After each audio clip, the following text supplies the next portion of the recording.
ಅದು ಯಾವತ್ತು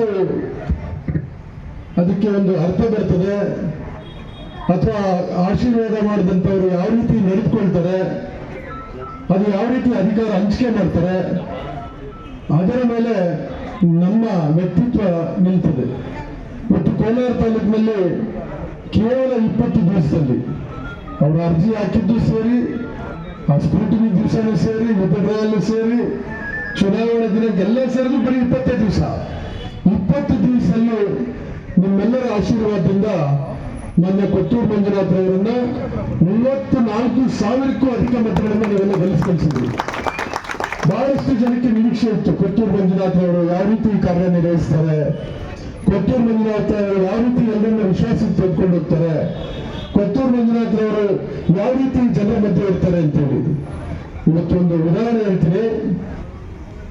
ನಮ್ಮ ಜಿಲ್ಲಾ ಗ್ಯಾರಂಟಿ ಸಮಿತಿಯ ಅಧ್ಯಕ್ಷನಾಗಿ ನಮ್ಮ ವಂಶುಕುಮಾರ್ ಅವರನ್ನ ನೇಮಕ ಮಾಡಬೇಕು ಅಂತೇಳಿ ಎಲ್ಲ ಹಿರಿಯರನ್ನ ಮಾತನಾಡಿ ಅವರೆಲ್ಲ ಸಹಕಾರ ತಿಳ್ಕೊಂಡು ಅವರೆಲ್ಲ ಸಲಹೆ ತೆಗೆದುಕೊಂಡು ಮಾಡಿದ್ರು.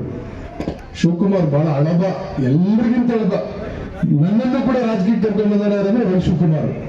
ಶಿವಕುಮಾರ್ ಜೊತೆಯಲ್ಲಿದ್ದವರು ಬಹಳ ಜನ ಸುಧಾಕರ್ ಲಾಲ್ ಅಂತ ತುಮಕೂರಲ್ಲಿ MLA ಆಗಿದ್ದಾರೆ, ಪರಮೇಶ್ವರ್ ಸಾಹೇಬ್ರ ಮೇಲೆ ಗೆದ್ದವರು.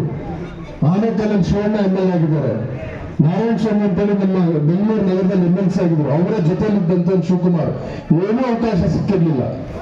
ಗುರುತಿಸಿ ಒಬ್ಬ ಹಿಂದುಳಿದ ಸಮುದಾಯದಿಂದ ಬಂದಂತವರನ್ನ ಜಿಲ್ಲಾ ಗ್ಯಾರಂಟಿ ಸಮಿತಿ ಅಧ್ಯಕ್ಷರಾಗಿ ನೇಮಕ ಮಾಡಿದ್ರು. ಅದಾದ್ಮೇಲೆ ನಗರಾಭಿವೃದ್ಧಿ ಪ್ರಾಧಿಕಾರದ ಅಧ್ಯಕ್ಷ ನೇಮಕ ಮಾಡಬೇಕಾಯ್ತು. ಬಹಳಷ್ಟು ಒತ್ತಡಗಳು ಬಂತು. ಆವಾಗ ಒಬ್ಬ ಅಲ್ಪಸಂಖ್ಯಾತ ಸಮುದಾಯದ ಮೊಹಮ್ಮದ್ ಹನೀಫ್ ಅವರನ್ನ, ಹನೀಫು ಶಿವಕುಮಾರ್ ಇಬ್ರು ಜೊತೆಯಲ್ಲಿದ್ದಂಥವ್ರು ವಿದ್ಯಾರ್ಥಿ ಕಾಂಗ್ರೆಸ್ನಲ್ಲಿ. ಹನೀಫು ಕೂಡ ಬಹಳ ಹಳಬರು.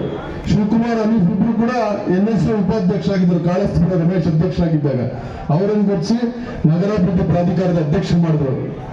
ಬಹುಶಃ ಕೋಲಾರ ಚಿಕ್ಕಬಳ್ಳಾಪುರ ಜಿಲ್ಲೆ ಇತಿಹಾಸದಲ್ಲಿ ಹಾಲು ಒಕ್ಕೂಟದಲ್ಲಿ ಅಲ್ಪಸಂಖ್ಯಾತರು ಮಾಡಿಯೇ ಇರಲಿಲ್ಲ. ಕೋಲಾರ ಚಿಕ್ಕಬಳ್ಳಾಪುರ ಹಾಲು ಒಕ್ಕೂಟ ಸ್ಥಾಪನೆ ಆದ ದಿವಸದಿಂದ ಇಲ್ಲಿವರೆಗೂ ಒಬ್ಬ ಅಲ್ಪಸಂಖ್ಯಾತರನ್ನ ನಾಮಿನಿ ನಿರ್ದೇಶಕರನ್ನಾಗಿ ಮಾಡಿರಲಿಲ್ಲ. ನಮ್ಮ ಶಂಶೀರ್ ಅವರನ್ನ ಹಾಲು ಒಕ್ಕೂಟದ ನಿರ್ದೇಶಕರನ್ನಾಗಿ ಮಾಡಿದ್ರು. ಕೋಲಾರ ನ್ಯಾಯಾಂಗ ವ್ಯವಸ್ಥೆಯಲ್ಲಿ ಯಾವತ್ತೂ ಕೂಡ ಹಿಂದುಳಿದ ವರ್ಗದವರನ್ನಾಗ್ಲಿ ಅಲ್ಪಸಂಖ್ಯಾತರನ್ನಾಗ್ಲಿ ಗುರುತಿಸಿ ಅಲ್ಲಿ ಗೌರ್ಮೆಂಟ್ ಲೀಡರ್ ಮಾಡಿರಲಿಲ್ಲ. ಯಾವತ್ತೂ ಕೂಡ ಬಲಿಷ್ಠ ಆಗ್ತಿದ್ರು. ನಮ್ಮ ಕೆಳಗಿನಪೇಟೆ ನಮ್ಮ ಗಾಂಧಿನಗರ ನಾಗರಾಜನ್ನ ಮತ್ತು ಇವತ್ತು ಫಯಾಜ್ ಅವರನ್ನು ಮಾಡಿದ್ದಾರೆ. ನಮ್ಮ ಫಯಾಜ್ ಅವರನ್ನ ಗೌರ್ಮೆಂಟ್ ಅಡ್ವೊಕೇಟ್. ಅದೇ ರೀತಿ ನಗರಸಭೆ ಅಧ್ಯಕ್ಷರು ನಮ್ಮ ಲಕ್ಷ್ಮೀದೇವನವರ ಉಪಾಧ್ಯಕ್ಷರು ಸಂಗೀತಾರವ್ರನ್ನ ಮಾಡಿದ್ದಾರೆ.